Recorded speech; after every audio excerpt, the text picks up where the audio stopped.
కడప జిల్లాలో కోటి సంతకాల ప్రజా ఉద్యమ పోస్టర్ను మాజీ డిప్యూటీ సీఎం అమ్జద్ బాషా, మాజీ మేయర్ సురేష్ బాబు ఆవిష్కరించారు. రాష్ట్రంలో అధ్వాన పరిస్థితులు ఉన్నాయని మండిపడ్డారు. వైసీపీ హయాంలో కేంద్రం 17 మెడికల్ కాలేజీలకు అనుమతులిస్తే కూటమి సర్కారు వచ్చాక ప్రైవేటు వ్యక్తులకు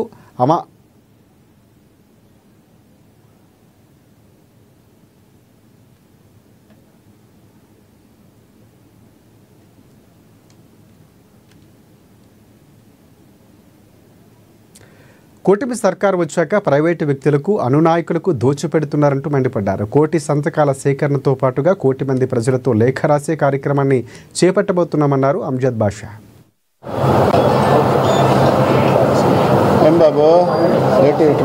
ప్రభుత్వ పరంగా ఆ కాలేజీలు కానీ మరి ఆ హాస్పిటల్ నడుస్తే మరి ఆ ప్రాంత ప్రజలకు ఉచితంగా వైద్యం అందుతుంది. మరి ఈ రాష్ట్రంలో ఉండే పేద బడుగు బలహీన వర్గాల విద్యార్థులకు మరి ప్రభుత్వం యొక్క నిర్ణయించిన ఫీజులకు మరి వాళ్లకు మెడికల్ సీట్లు అందుబాటులోకి వస్తాయి.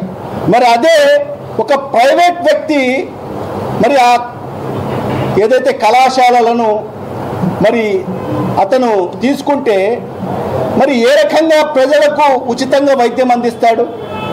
మరి అదే పరిస్థితి భవిష్యత్తులో మరి ఈ కాలేజీలు కూడా ప్రైవేటీకరణ జరిగితే మరి ఖచ్చితంగా మరి వాళ్ళు కూడా మరి విద్యను అమ్ముకునే పరిస్థితికి వస్తుంది.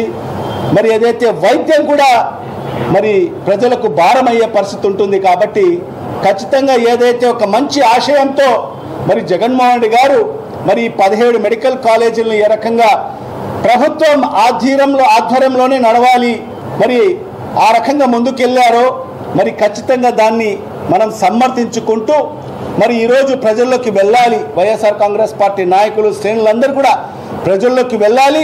ప్రజలకు